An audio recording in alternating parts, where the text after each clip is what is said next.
Salut à tous, donc le rendez-vous mensuel, le tour d'horizon des actualités que j'ai pu glaner ci et là sur la transition énergétique, le photovoltaïque et tout ce qui est plus ou moins en relation avec ça. Avec peut-être un petit écart sur la fin où je vais parler très brièvement et mentionner très brièvement une info du journal Marianne, mais qui me semble important d'intégrer. On va ça faire un peu comme un journal télévisé où entre parenthèses, à un moment donné, voilà, on glisse un peu sur autre chose pour réfléchir aussi à cette autre chose.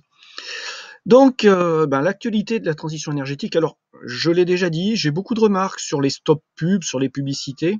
Je ne préfère pas utiliser le système qui bloque les publicités, puisque beaucoup de sites internet de médias traditionnels utilisent des dispositifs qui contrôlent la présence de ces stop pubs et qui m'interdisent de voir le contenu par la suite. Donc, le désagrément de la pub, je suis désolé. Après, peut-être que vous avez des outils plus efficaces sont détectés par les pages web, auquel cas, faites-moi, vous me joignez ça par message en commentaire. Alors, la première actu que j'ai gardée pour vous sur ce mois d'octobre, alors, elle n'est pas nouvelle, mais j'ai voulu vous la rementionner puisqu'on est en plein débat en ce moment sur le prix des carburants et avec l'explosion du prix du diesel. Automobile, première hausse des émissions de CO2 en France depuis 1995. Alors, j'ai voulu vous reposter cet article parce qu'en fait, une connaissance, un ami sur Internet, qui s'intéresse un peu à toutes nos problématiques, m'a envoyé un dit, il m'a dit: «Qu'est-ce que tu en penses?» Je lui dis: «C'est pas une nouveauté, on sait pertinemment que les moteurs à explosion à essence produisent plus de CO2 que les moteurs diesel. Donc c'est normal qu'avec la politique et la campagne média pour taxer le diesel et pour abandonner le diesel, c'est normal qu'il y ait une augmentation du CO2. Donc, c'était un article de presse pour vous le mentionner. Le fameux débat sur le CO2, j'aurais beaucoup à dire là-dessus. Peut-être qu'un jour, je gratterai plus en profondeur le sujet. J'ai déjà abordé sur Facebook. Il y a à réfléchir. Il y a à réfléchir, surtout depuis qu'il y a une espèce de système de spéculation sur le CO2. Alors, on va passer à l'onglet numéro 2. Là, je vais le fermer, celui-ci. Je n'ai rien en particulier, il s'agit de ma page. Si j'arrive à le fermer. Voilà, alors là il s'agit d'une visioconférence de SOS Mer avec diverses personnes et personnalités que je vous proposerai en lien. Alors moi, je vous propose tout bonnement et simplement de vous abonner à SOS Mer sur Facebook et de suivre leurs actualités. Excusez-moi. SOS Mer, c'est une association, on va dire informelle, il n'y a pas vraiment à dire de statut, mais la préoccupation des gens qui constituent, et puis avec je ne vais pas dire des adhérents, mais des gens qui suivent cette organisation de plus en plus nombreux, leur volonté, c'est de faire bouger les lignes et d'aider les maires à prendre conscience, dans un premier temps, des problématiques à venir en termes d'énergétique et en termes de changement de société. Et donc, d'amener le débat sur ce terrain-là, de sensibiliser les maires ruraux, mais pas que, pour que ceux-ci adaptent et rentrent dans un système de transition et adaptent leur municipalité, leur commune, aux enjeux à venir en termes d'énergétique, mais pas que. Donc, je vous invite, si vous avez des maires dans votre entourage, à leur faire prendre connaissance, des maires ou des adjoints ou des conseillers municipaux, à prendre connaissance de cette page et à ce qu'ils suivent leurs interventions. Mon petit doigt me dit que l'association, enfin l'organisme, est en train de monter en puissance et qu'il y aurait des gens qui politiquement seraient sensibles de plus en plus à ce que sont en train de dire et faire ces gens-là. Je vous en dis pas plus, mais voilà, pour vous dire qu'ils font un sacré boulot. Je suis en contact avec quasiment tous les responsables. Je n'en fais pas partie. De temps en temps, je leur donne une opinion sur un truc, mais je vous invite à suivre parce que ils font de l'anticipation et ils ne font pas que de faire de l'anticipation. Ils proposent et ils cherchent des solutions sur les domaines qui sont les leurs, c'est-à-dire les problématiques d'énergétique et tout ce qui va découler par la suite de la raréfaction des ressources énergétiques, mais pas que. Alors ensuite, là je vous propose un lien, autoconsommation électrique, c'est consommateurs qui choisissent l'autonomie, donc je vais pas en parler, je vous laisserai juste le lien à disposition en commentaire pour que vous puissiez vous-même lire le contenu. Et puis vous informer là-dessus. Si vous êtes de toute façon sur cette chaîne YouTube et si vous suivez mes vidéos, c'est que vous êtes passionné et intéressé par le truc. Donc il y a un podcast. Voilà. Donc au passage, une publicité au-dessus. Bon, hein, elle est dans le contexte. On voit que les outils de web marketing utilisés par France Info sont au point parce qu'ils me proposent un contenu adéquat avec les sites que je consulte. Donc on voit que ça fonctionne le web marketing. Et on voit aussi, ben oui, tiens, what you need. Bon, bref. Il n'y a plus de vie privée. On passe à la suite. Alors, c'est un peu lent puisque j'ai beaucoup d'onglets ouverts. Je vais aller assez vite sur beaucoup de sujets. Alors, Covaldor adapte le plan d'occupation, enfin le PLU, à un projet photovoltaïque. Donc, je ne relaye pas toutes les informations concernant les nouveaux projets photovoltaïques qui émergent ci et là. J'en relaye quelques-uns. Mais pour vous dire que bon, ça bouge et les municipalités qui s'engagent et les régions qui s'engagent dans la transition énergétique, au-delà des particuliers, ce n'est pas rien, quoi. Il y a une dynamique qui est en cours, malgré des chiffres qu'on pourra peut-être voir par la suite, qui minorent un peu l'impact et la réalité de la situation, qui minorent parce que voilà, il y a toutes les problématiques de coûts d'installation, de budget. On est dans une période de crise et de récession. Donc, trouver des sous pour monter des projets photovoltaïques pour la transition, c'est pas forcément simple pour les municipalités. Donc, il faut trouver des modes de financement participatifs. Alors, Power to Gas, l'Allemagne passe à l'échelle industrielle. Donc, tout ça pour vous dire que les installations de l'hydrogène et du méthane à partir de l'électricité issue des énergies renouvelables. Voilà. L'Allemagne qui est hyper dynamique, hein. Du point de vue industriel, mais du point de vue également de ses choix. L'Allemagne, c'est pas un pays qui va tordre du cul pendant 50 ans pour se dire qu'est-ce qu'on va faire.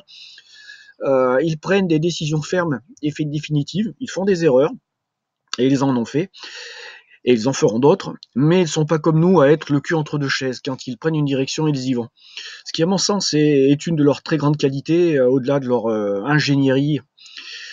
Donc, respect pour tout cet environnement. Alors, bien sûr, chez les Allemands, tout n'est pas rose, hein. Le démantèlement du parc nucléaire s'en est suivi par une production et une consommation du charbon. Donc, bon. Mais, bon, dénucléarisation, contrairement à nous, hein, et ce qu'on nous avait promis. Donc, on passe à un nouvel onglet. Les meilleures trottinettes électriques de 2018. Alors, j'ai voulu vous faire partager ça. On bloque la pub. J'ai voulu vous faire partager ça puisque, suite à mon déplacement à Lyon, je reste maintenant hyper convaincu que les moyens de locomotion, aussi bien ruraux pour les petits déplacements que citadins de l'avenir, vont être les petits dispositifs électriques. Ça a fait tilt dans ma tête entre les vélos, les trottinettes, et puis autres dispositifs qui pourront être des dérivés de cela. Je pense que le mode de locomotion de demain qui va nous permettre d'avoir une autonomie assez élargie, avec finalement très peu de moyens technologiques et très peu de ressources électriques, sont ces petits véhicules. Tout cela va exploser. Je me suis d'ailleurs amusé à faire un inventaire de ce qu'il existait sur le marché en termes de vélos électriques. Alors, on va pas dire VTT, mais VTC, vélo touche-main. Et on commence à avoir des véhicules qui sont pas forcément avec les dernières technologies, hein, c'est-à-dire avec le moteur dans le pédalier, mais plutôt avec le moteur dans la roue arrière. Mais on commence à avoir des marques et des produits à des prix abordables pour des dispositifs qui vont nous permettre d'agrandir notre rayon d'action sans avoir à sortir notre véhicule et sans avoir à prendre une douche derrière tout déplacement. Donc je vous propose ce lien. Pour moi, c'est l'avenir, tous ces dispositifs-là. La voiture sera quelque chose qui va, de toute façon, on le voit bien, les voitures électriques, il y a une douce illusion qui est autour de cette technologie, parce que pour faire tourner ces véhicules qui vont être hyper gourmands en kilowattheure, il va falloir de la centrale atomique, ou alors faire exploser littéralement notre capacité à produire de l'énergie électrique à partir du photovoltaïque, étant donné que toutes les autres filières, peut-être mis à part l'hydrogène, mais bon, le rendement reste assez faible. Voilà, donc pour moi, c'est un domaine de réflexion. Je pense que si vous êtes citadin, ça devrait vous interpeller. La trottinette, l'avantage, c'est que finalement, si elle est bien foutue, vous la pliez en deux et vous la portez sur votre dos et vous la laissez à votre bureau. Et vous êtes capable par jour de faire 50 km avec. Allez, ensuite. Donc, la Ciotat, si on utilisait nos toits pour produire d'énergie, une coopérative propose de se regrouper pour bâtir une centrale photovoltaïque. Je pense que si on revient dans 50 ans et qu'on prend une photo Google Earth de nos villes, je pense qu'on devrait voir apparaître un phénomène nouveau, c'est-à-dire une couverture des bâtiments publics sur les toits et terrasses par des panneaux photovoltaïques. Ça me semble assez logique. Donc là, on peut que tirer un coup de chapeau à toutes ces initiatives urbaines également. Il y a les jardins urbains et pourquoi pas les centrales de production urbaine. Allez, alors Pomerieux, je ne connais pas la municipalité pour vous dire, voilà encore un projet photovoltaïque habitant municipalité se concrétise. Donc je vous laisserai le lien en commentaire. Et puis si vous faites partie des gens qui se préoccupent de ces questions-là, et ben voilà, vous avez de l'info. Alors il y a eu, il n'y a pas longtemps, dans ma municipalité, une réunion. J'ai hésité à y aller, puis j'ai décidé de ne pas y aller sur les questions énergétiques. Alors moi, je ne m'insère pas dans la vie politique, ni locale, ni au-delà du local. Je n'en ai pas la capacité. Tout simplement, la politique, quand elle est trop politicienne, je suis pas capable de fonctionner correctement. Et ensuite, bon, on connaît les problématiques qu'on peut rencontrer dans les municipalités. Je connais pas un seul de mes amis ou proches ou connaissances ayant participé à une municipalité qui n'en soit parti avec beaucoup de désillusions. Donc il y a eu une réunion sur mon village, je n'y suis pas allé, parce qu'en fait, je pars du principe qu'à partir du moment où il y a une volonté de changer les choses, on va chercher les gens qui savent. C'est pas aux gens qui savent de venir. Si vous n'allez pas les chercher, c'est qu'en fait, vous ne les connaissez pas, donc que vous n'êtes pas mûr. Et donc moi, je préfère rester en retrait. Peut-être qu'à un moment donné, les gens qui passent face à mon jardin, qui voient clairement que j'ai les panneaux solaires qui sont pas, on va dire, posés comme 99% du temps, les gens savent que je suis électricien, ainsi de suite. Je pense qu'à un moment donné, si dans la logique des choses, on devrait venir me chercher. Si on vient pas me chercher, c'est que les gens n'utilisent pas Internet, ne s'informent pas et ne regardent pas au-delà de leur fenêtre. Donc, alors c'est pas un appel du pied, c'est pas quoi que ce soit, c'est pas un regret, c'est juste, ça c'est mon expérience d'entraîneur dans le domaine sportif. Vous n'arriverez pas à faire progresser une personne ou une structure, une entité qui n'est pas demandeuse. Voilà, il faut que le geste vienne d'elle et non pas de l'entraîneur qui aille vers la tête en disant je vais vous sauver, je vais vous faire progresser. C'est 20 ans d'expérience de coach. Alors on avance. Alors là, Lorient, le compteur électrique a carrément fondu. Donc là, vous pouvez le voir. On va pas en faire beaucoup plus, parce que je vais en avoir plusieurs informations de ce style. Mais les compteurs Linky, je vous l'ai dit, mon opinion, c'est une pure saloperie, alors que ça aurait pu être quelque chose de fabuleux. Attendez, on va prendre 2 secondes, un petit moment de vie. Regardez, donc là, il y a ma chienne, ma petite chienne qui est en train de détruire le travail de ma femme, qui a protégé le palmier. Voilà, donc je vais pas intervenir, je vais faire comme la police, hein, en fait, voilà, pas de vague. Et puis voilà, elle est en train de détruire. Si là je vais intervenir parce qu'elle s'attaque au palmier, elle s'attaque à la préfecture. Petit instant. Nala, arrête, s'il te plaît. Pas touché. Donc pour ceux qui savent pas, c'est croisé border, colis et hébergé australien. Donc on va voir ce que ça donne. Pour l'instant, ça a le caractère du border à 100%. Donc le Linky, allez, on passe à la suite parce que je pense que j'en aurai encore pour vous. Gironde, attention aux arnaques aux panneaux solaires photovoltaïques. Alors, c'est une réalité.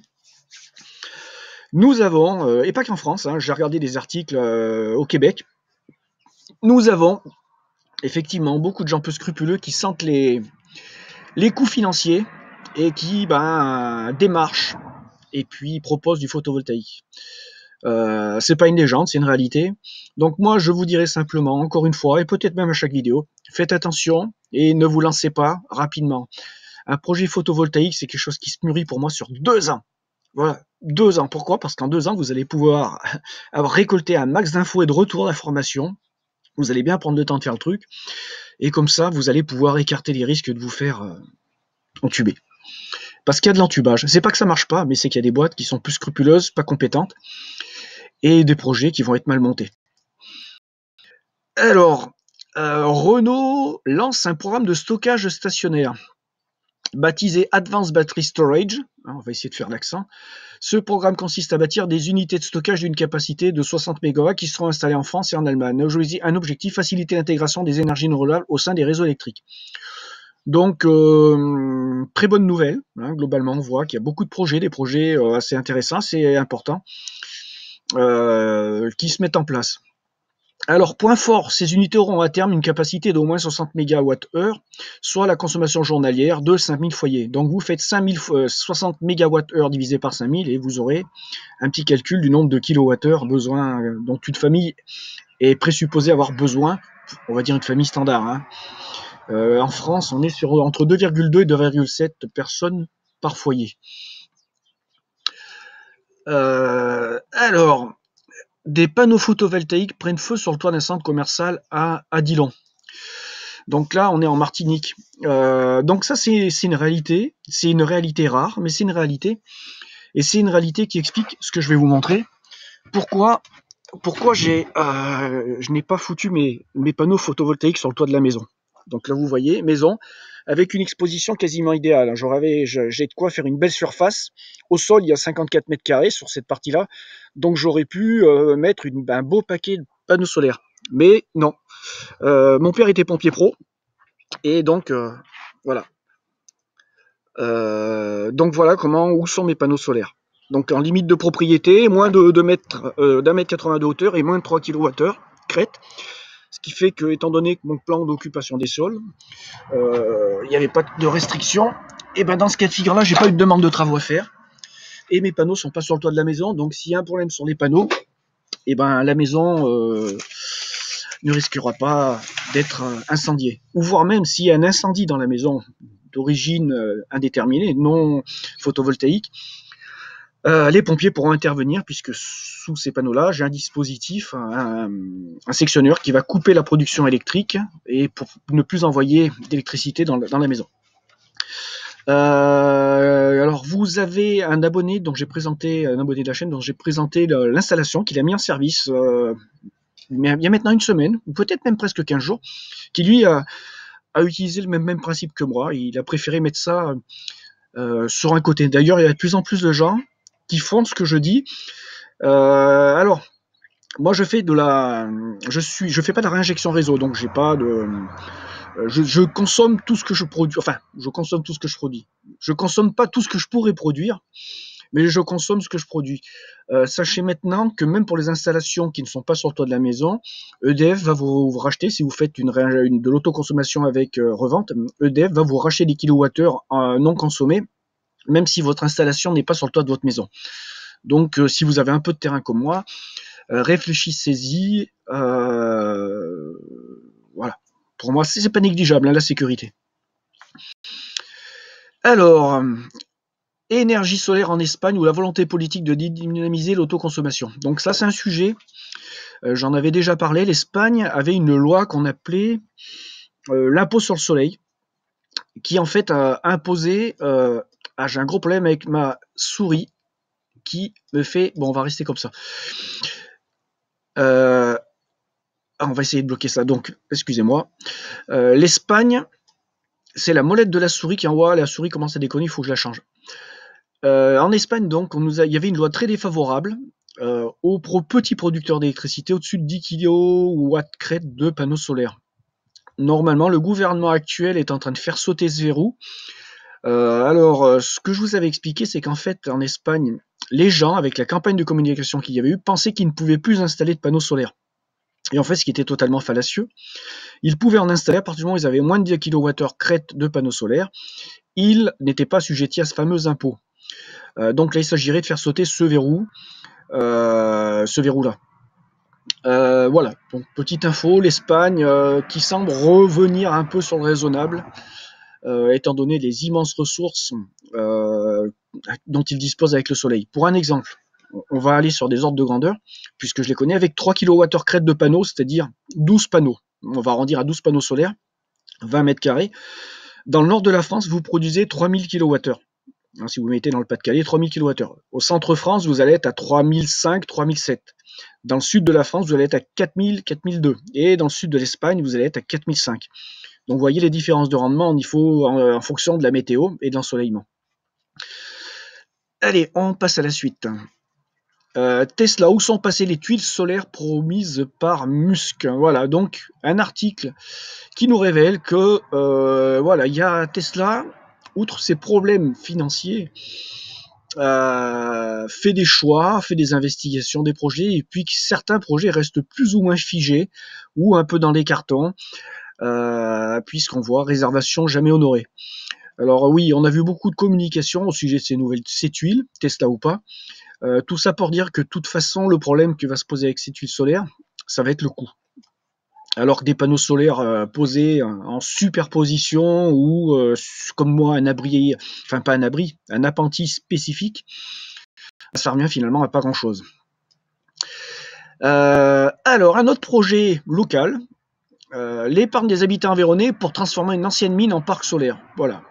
Je vous laisserai l'info, tout ça c'est pour vous dire que voilà, ça bouge, hein, chaque semaine il y a des informations de ce type-là qui apparaissent. Alors la tribune en Afrique. Donc Kenya, Maroc, un tricycle qui roule à l'énergie solaire. Alors, regardez bien cette photo. Je vais vous dire ce que j'en pense. Donc là, nous avons un panneau qui fait potentiellement 200, allez, on va dire 250 watts crête de puissance. Alors moi, j'ai fait de la physiologie, j'ai travaillé en laboratoire de recherche, j'ai pédalé sur des vélos qui mesuraient la puissance que délivraient nos muscles, j'ai fait des tests d'effort, où j'ai vomi par la suite d'ailleurs, donc je sais ce que ça veut dire. Hein.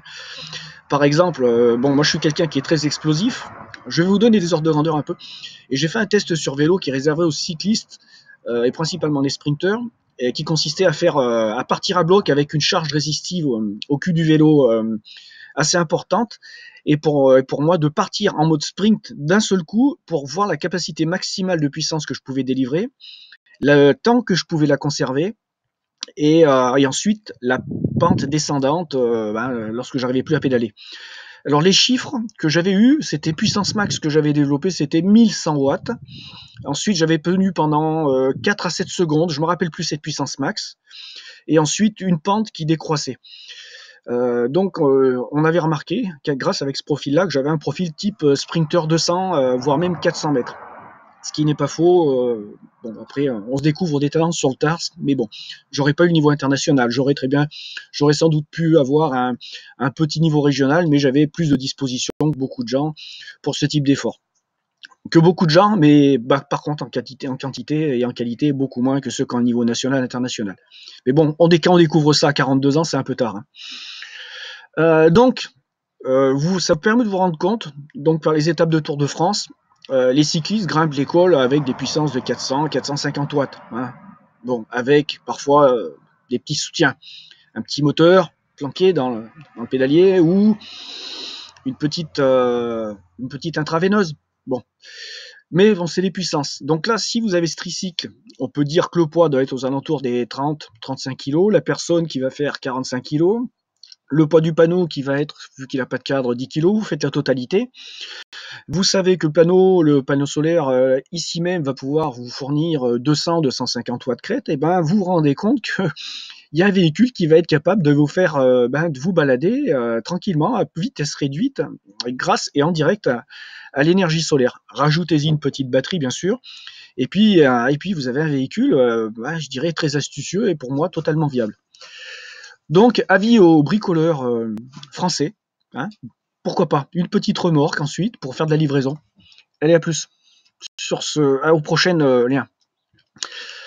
Alors, la voiture électrique va aggraver le chaos électrique. Donc ça, c'est une vérité, puisque si, avec tous les véhicules électriques qui vont émerger, hybrides ou électriques, il va bien falloir les recharger. Et si vous devez recharger 32 kWh de batterie ou 64, 67 kWh de batterie, chez vous ou ailleurs, il va bien falloir que quelqu'un ou quelque chose fournisse ces kilowattheures. Imaginez ça à l'échelle d'un parc, et on se rend compte que c'est tout de suite pas réalisable. Voilà, c'est clair. Donc, on m'avait posé cette semaine la question, Laurent, si tu devais investir dans un véhicule tout de suite, tu ferais quoi? Eh ben, je ne passerai pas sur l'hybride et je ne passerai pas sur l'électrique. Je resterai sur un petit véhicule essence qui consomme peu puisqu'il y a une amélioration des rendements. Par exemple, j'ai une Golf TSI 4 cylindres avec 2 cylindres débrayables. Si on conduit tout à fait normalement, on tombe à des consos de 5,5 litres d'essence, donc du 98. Donc voilà, donc c'est pour vous dire que maintenant les technologies du diesel ont été transférées aussi sur les véhicules essence, injection directe, injection, plus carburateur, ça maintenant c'est abandonné depuis des années. Donc c'était ensuite injection directe avec une certaine pression.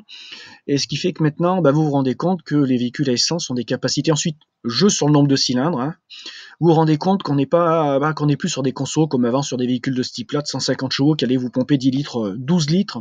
Au 100, on est sur des consos qui peuvent descendre sous les 6 litres. Et c'est pas du flan. Hein. Allez, on avance. Alors par contre, effectivement, je reviens dessus, la problématique, jusqu'à quand va-t-on disposer du pétrole? Point d'interrogation. Hein. On sait, les prix montent, il y a de la spéculation, mais il y a de la raréfaction. Alors, notre fameux compteur Linky, voici Marseille, la pose d'un compteur Linky manque d'un sentier à un magasin, journal de la Provence. Bon, je vous laisse le lien, l'article, pour vous dire que c'est pas quelque chose de rare, c'est toutes les semaines. Hein. Alors ensuite, le site HelloWatt, SolarCoin, la crypto-monnaie photovoltaïque. Alors je reste, moi, persuadé que la monnaie de demain, ça sera l'énergie. Hein. On va abandonner le Bitcoin. D'ailleurs, on va en reparler tout à l'heure, qui est une aberration. Donc, SolarCoin, moi j'attends en fait qu'une boîte nous convertisse, on va dire, nos capacités de production solaire, par exemple, nous particuliers ou les entreprises, en une monnaie, qui nous permettra ensuite de virtualiser les échanges, certes, ce qui n'est pas forcément un bien non plus, mais de pouvoir chanter un peu ou fonctionner autrement qu'avec nos systèmes de banque traditionnels,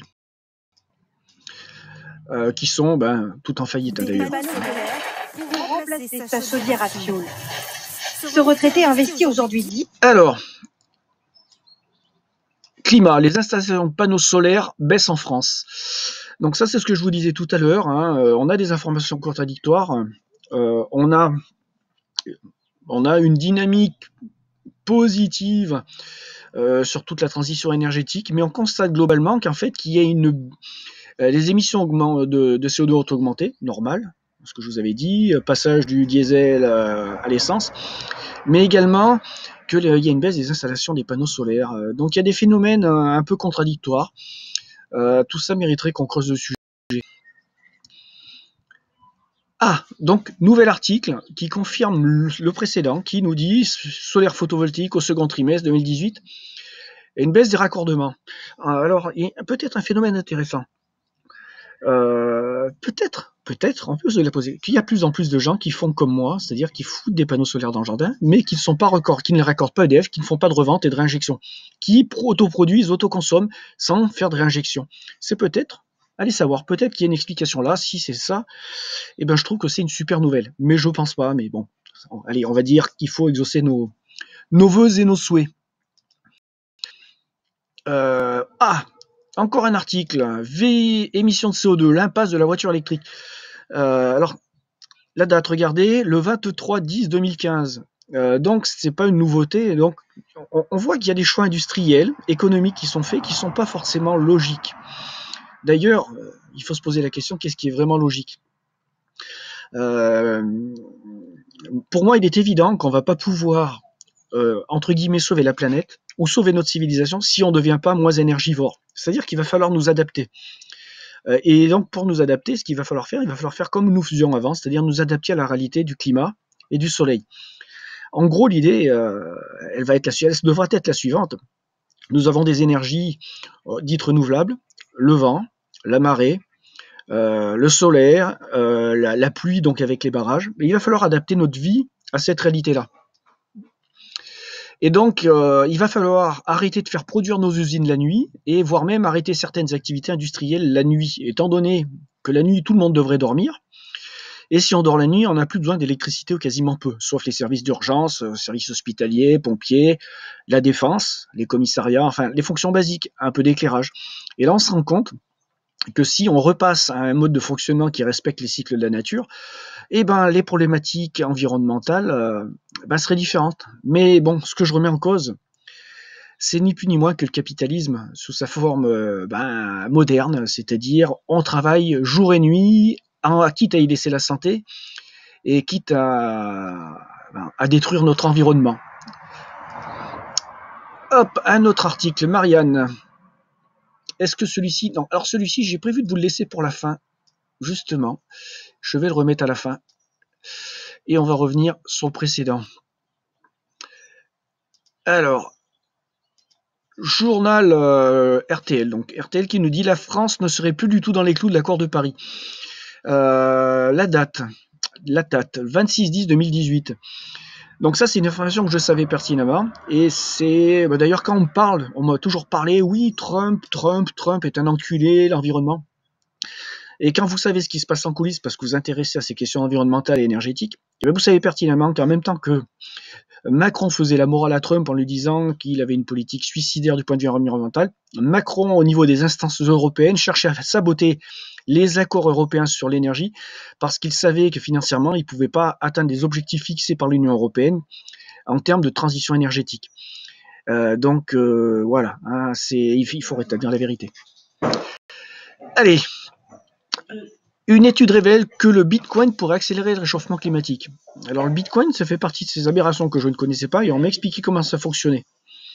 Donc le Bitcoin, en fait, il s'agit de faire tourner des ordinateurs et des cartes graphiques plein pot, le plus possible et le plus vite possible pour gérer du calcul et générer du Bitcoin. En fait, le fait de Bitcoin est fabriqué, plus vous grillez de kilowattheures, plus vous fabriquez de Bitcoin. La stupidité même de l'humanité. Voilà. J'aurais plutôt vu l'inverse, c'est-à-dire on produit de l'électricité et on gagne de l'argent, hein, le solar coin, ou vous l'appellerez comme vous voulez, plutôt que le Bitcoin. Ce truc devrait être interdit. Alors, en Bretagne aussi, on produit des panneaux photovoltaïques. Je voulais vous partager cette info pour vous dire que, en fait, les politiques européennes de non-protectionnisme face au matériel chinois sont totalement suicidaires pour nos entreprises. Beaucoup d'entreprises allemandes et françaises qui se sont investies dans la production et la vente et la fabrication de matériel photovoltaïque ont périclité à cause des taxes et des barrières douanières qui étaient totalement favorables aux chinoises. D'ailleurs, elles ont quasiment totalement sauté maintenant, ce qui va terminer d'achever les filières européennes sur ces technologies. Donc, je souhaite bonne chance à cette entreprise qui, à mon avis, ne pourra pas survivre. Alors, petite info, là on est dans le monde du business, hein. General Electric enregistre de lourdes pertes. Alors j'ai cherché à comprendre, j'ai essayé de retrouver les explications. Alors voilà, c'est intéressant. Les causes. La division Energy Power ne parvient pas en effet à se remettre de la chute des prix de l'électricité, en gros de l'effondrement des commandes de turbines qu'elle n'a pas su anticiper et des surcapacités dues à une augmentation du nombre de fermetures de centrales thermiques et du développement des énergies renouvelables. Tout ça pour vous dire qu'une entreprise de ce niveau-là, cet immense groupe, s'il se plante et s'il engage des investissements colossaux dans des mauvaises directions, ça fait mal, ça pique. D'ailleurs, General Electric, je crois, qui a récupéré, grâce à M. Macron et à sa connivence, son incompétence, la branche turbine d'Alstom. Hein. Donc la France ne maîtrise plus son destin nucléaire. On ne peut plus fabriquer de turbines pour nos centrales sans accord des USA. Également pour nos porte-avions et également pour nos sous-marins. Et peut-être même pour nos d'autres types de systèmes, par exemple les barrages qui ont besoin de turbines.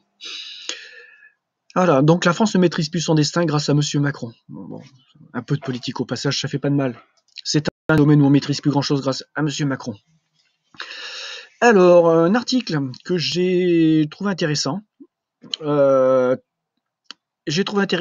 sur le marché européen des panneaux solaires.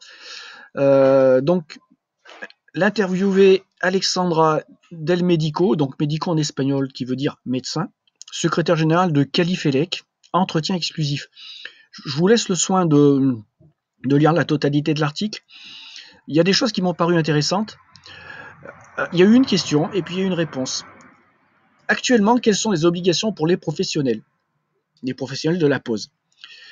L'obligation concerne surtout les particuliers. Il peut choisir de ne pas faire appel à un professionnel dont le sérieux et la compétence ont été reconnus. À l'heure actuelle, les installations d'une hauteur inférieure à 1,80 m et d'une puissance inférieure à 3 kW ne sont soumises à aucune obligation déclarative, sauf si elles sont installées en toiture ou dans un site protégé. Le particulier peut donc acheter un kit sur Internet et le poser chez lui sans en informer qui que ce soit. Je vais mettre un bémol, la réponse est incomplète. Là, il s'agit de systèmes comme moi, dits autonomes, c'est-à-dire qu'il ne fait pas de réinjection. S'il y a de la réinjection réseau, vous êtes théoriquement obligé de faire une demande de raccordement consuel. Je vérifie, mon chien est en train de manger. Nala, viens là, viens. Viens là, viens là. Je m'excuse. Viens là, viens là. Viens.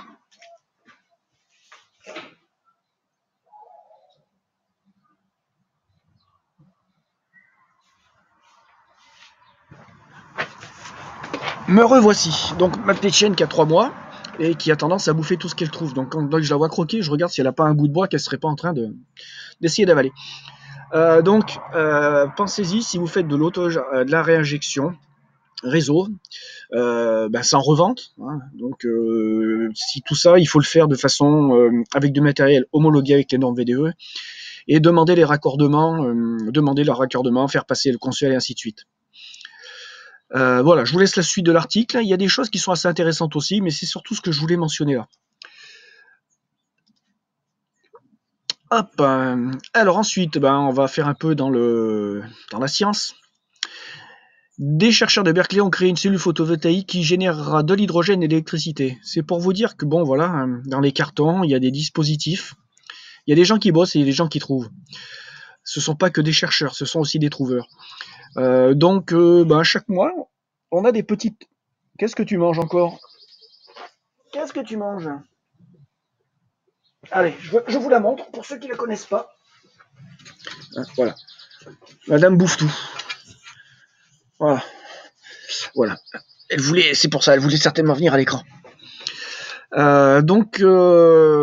Nouveau type de panneaux, de systèmes, de cellules qui sont capables de produire de l'hydrogène et de l'électricité. Alors c'est pas pour aujourd'hui, c'est pour demain, mais voilà, il y a plein de nouveautés. Alors ensuite, le Time of Israel. Je sais pas trop ce que vaut ce journal, j'en ai foutrement aucune idée, mais je dirais. J'ai vu passer cet article, donc je voulais le partager avec vous. Une start-up australo-israélienne crée un carburant à base d'eau. Donc je vous laisse lire l'article, je l'ai regardé. Alors tout ça me fait penser à un truc.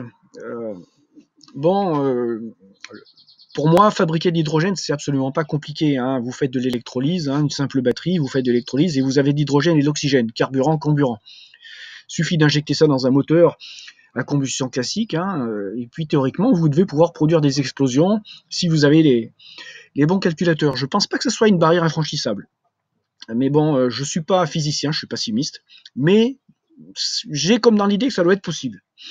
Donc l'eau comme carburant, ça me semble pas une aberration, d'autant plus qu'il y a des moteurs de Formule 1 il y a une vingtaine d'années dans lesquels on injectait de la vapeur d'eau pour augmenter le rendement et modifier et supprimer quelques phénomènes néfaste à la puissance, à la délivre, enfin à la puissance émise par le moteur et donc qui permettait de gagner des chevaux en injectant de l'eau. Donc l'eau en tant que carburant, c'est pas forcément une nouveauté.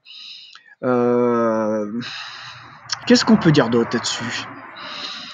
Qu'est-ce qu'on peut dire d'autre? Oui, les gaz à effet de serre. Supposons que ce moteur fabrique à partir de l'eau, de l'électricité. Supposons que par la suite, il refabrique de la vapeur d'eau. Sachez que la vapeur d'eau est un des gaz à effet de serre.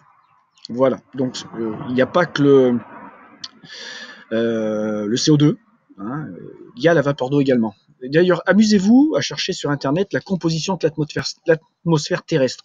Vous regardez oxygène, azote, alors dans l'ordre azote, oxygène, ensuite argon, je crois, et puis ensuite des reliquats d'un peu tout le reste. Ça, c'est intéressant et ça nous permet un peu de mieux approcher les questions de modification climatique et de se forger une opinion.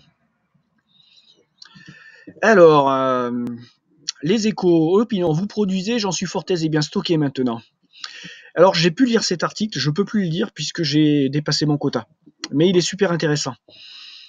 Tout ça nous dit qu'en fait, c'est le total des investissements faits par l'État français depuis qu'on est dans la transition énergétique est absolument faramineux. Et le rapport par rapport à l'impact sur le pourcentage d'électricité produite par les systèmes qui font partie de la transition énergétique sont mineurs. Regardez le chiffre, juste, moi j'ai pu le lire en entier l'article, hein. Super intéressant. 5,41 milliards d'euros ont été injectés, investis, pour déboucher seulement à 5% de la population d'électricité. J'apprécie beaucoup quand on a des ordres de grandeur. Alors cet article, il est forcément à charge, et forcément en faveur plutôt d'autres dispositifs, hein, peut-être le nucléaire. Mais bon, on a des chiffres, on peut poser le pour et le contre, et puis c'est toujours bon d'avoir l'argument, le contre-argument, et d'avoir tous les sons de cloche. Alors, près d'un tiers des Français limitent leur chauffage faute de moyens selon le médiateur de l'énergie. Bon. Entre ceux qui limitent, parce qu'ils ne peuvent pas se chauffer, pas les moyens, donc peut-être qu'ils vont gratter, ils vont pas être à 20, ils vont être à 19. Et puis ceux qui cherchent à faire des économies, je pense qu'on a un beau paquet quand même à pas faire n'importe quoi et à rationaliser nos coûts. Et ce qui est une bonne chose. Donc moi, je ne restreins pas mon chauffage, je peux me le permettre. Mais il y a une réalité, c'est que beaucoup de Français sont obligés de serrer les boulons pour pas se cailler le cul en hiver. D'ailleurs, phénomène inverse en Espagne, sud de l'Espagne, les gens sont obligés de griller des kilowattheures pour ne pas crever de chaud. Et ça, c'est une réalité. Hein. Alors, une petite info, une panne d'électricité géante en centre-ville de Toulouse a impacté 65 000 clients. Je ne comprends pas pourquoi le terme de client, j'aurais préféré habitants ou commerce, enfin je sais pas, c'est assez bizarre, le titre est assez bizarre. Tout cela pour vous dire qu'on est arrivé dans une période climatique où les intempéries vont produire des événements et que ceux qui auront ce système de secours auront bien de la chance. Donc moi, je milite pour l'autonomie énergétique pour que vous ayez quelques batteries de stockage chez vous qui vous permettent de pouvoir fabriquer du 220 volts pour faire tourner votre chaudière au gaz si elle a besoin d'électricité par exemple, ou faire tourner votre congélateur la nuit pour pas, en attendant que tout ça soit réparé. Pensez à ces systèmes de stockage. Alors combien, quelle puissance, ça dépendra de la technologie. Mais bon, si vous avez déjà 5 kWh crête, 5 kWh de stockage en batterie type lithium, vous pourrez sauver votre congélateur en espérant que la panne ne dure pas trop longtemps non plus, et vous pourrez faire tourner votre box. Enfin bon, voilà, vous aurez des trucs qui peuvent être vitaux, je dirais.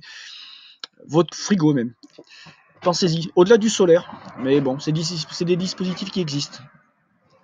L'énergie se stocke maintenant dans des batteries. Sacrée nouvelle, hein. Alors, les scénarios de l'effondrement l'emportent. 2012, vieil article. Et c'est un article, pourquoi je voulais le repasser? Parce qu'en fait, cette semaine, je l'ai vu passer 3 ou 4 fois sur mon mur. Donc en fait, ce qui était un sujet qui était marginal il y a quelque temps, on retrouve que c'est maintenant un sujet qui tourne en boucle sur le web. Les gens et les politiciens prennent conscience qu'on est dans un scénario de l'effondrement. Raréfaction des ressources énergétiques, augmentation de la population, dégradation de l'environnement et puis modification du climat, scénario de l'effondrement. Allez, on va un peu plus loin. Alors, Wallbox, un chargeur bidirectionnel pour les smart grids. Le fabricant de bornes électriques vise la nouvelle génération de véhicules électriques capables de restituer l'énergie. Alors, ça c'est un truc qui m'avait, en tant que technicien, je me suis toujours dit, tiens, les voitures tournent. Par exemple, vous prenez une voiture maintenant qui va avoir une autonomie de 400 km et qui fonctionne à l'électrique, elle va avoir une batterie de l'ordre de 60 à 67 kWh. Il faut bien que je pas. Une toute petite qui va vous faire 150 km, toutes celles que vous voyez sur le marché, va avoir une batterie type 30-32 kWh. Une maison, la nuit, pour tourner, vu qu'elle est en mode stand-by, elle a besoin, allez, à tout casser, 3 kWh. Et pour les maisons les plus économes, vous allez descendre à la moitié. Tout ça pour vous dire que une batterie, une voiture qui, alors après il y a le débat voiture électrique, pas électrique, mais une voiture qui a une grosse batterie et qui est dans le garage, si elle recharge pas, elle pourrait très bien faire la chose inverse, c'est-à-dire alimenter votre maison. Le jour où il n'y a plus de courant. Mais bon, pour ça, il faudrait qu'elle soit prévue pour ça et qu'il y ait des dispositifs pour ça. Mais pour vous dire que la solution, que l'énergie maintenant qui peut être confinée quelque part et qui peut être l'énergie pour produire aussi bien pour les voitures, pour le déplacement, que pour le quotidien dans une maison, il n'y a rien qui est interdit à ces fameuses passerelles dans un sens ou dans un autre, y compris recharger les batteries avec vos panneaux solaires, batteries de voiture. Bon, il faudrait produire beaucoup, ça se ferait sur plusieurs jours. Mais bon, c'est tout à fait possible. Alors, nucléaire et énergie, le document du gouvernement qui affole les écolos. Voilà, donc, il se trouve que il y a la volonté politique de continuer à foncer, entre autres, dans l'EPR et de fabriquer plus d'EPR. Voilà, alors, c'est peut-être pas la teneur exacte de cet article, si, quoique, en fait, on va le dire. Mais bon, le discours en sort du nucléaire de Macron, Macron a dû être rappeler à la raison par le lobby du nucléaire, mais également par la réalité de la transition énergétique et puis des changements climatiques. Alors, énergie. À Vannes, il développe la vente des panneaux photovoltaïques de proximité. Donc Raoul a monté son entreprise. Voilà, Raoul c'est l'article intéressant qui nous explique son projet personnel et puis la dynamique et ce qu'il veut faire au niveau local. Donc pour moi, je pouvais que le féliciter et puis vous parler de Raoul si vous êtes à côté de chez lui. Passez-lui un coup de fil éventuellement pour pour rentrer dans la démarche si vous n'avez pas fait comme moi, si vous n'avez pas encore installé vos fameux panneaux. Alors, Fronius inaugure une station d'hydrogène alimentée au solaire. Ah, ça c'est intéressant. Panneaux solaires, et puis ensuite production d'hydrogène. Et ensuite hydrogène qui va être utilisé dans les véhicules à hydrogène. Voilà, on y arrive. Société autrichienne. Donc tout ça pour vous dire que les solutions, elles existent. Elles ne sont pas à zéro carbone parce que vous allez faire du panneau solaire, vous allez produire du carbone. Vous allez produire une voiture, vous allez faire du carbone, des batteries, du carbone. Quoi qu'il arrive, si on ne baisse pas notre société, si on ne revient pas une société moins énergivore, on va toujours créer du CO2 d'une façon ou d'une autre. Mais bon, voilà, c'est pour dire qu'il y a des solutions alternatives, et y compris à l'échelle industrielle, qui sont présentes et qui se développent. Alors, ce vélo, Rolling Sun, le vélo électrique solaire, j'ai trouvé intéressant. Un modèle autonome en énergie qui, selon son concepteur, pourrait récupérer jusqu'à 40 km d'autonomie par jour en fonction de l'exposition. Alors tout ça pourrait se calculer assez facilement en regardant la surface dédiée au photovoltaïque et puis également l'exposition, l'inclinaison, l'orientation. 40 km Vélo électrique, donc assistance électrique, hein, il ne s'agit pas d'une mobilette. 40 km. Le vélo solaire serait confié à une large panel de testeurs qui pourront expérimenter la solution pour leur trajet domicile-travail sur un parcours de l'ordre de 8 à 9 km par jour. Ouais, là, on est sur à mon avis, du plus réaliste. Mais bon, voilà, j'adore, c'est des types d'initiatives que j'adore, quoi. Et que je suis certain, si je faisais pas autant de blabla sur Internet, peut-être que je me lancerais dans ce genre d'expérimentation.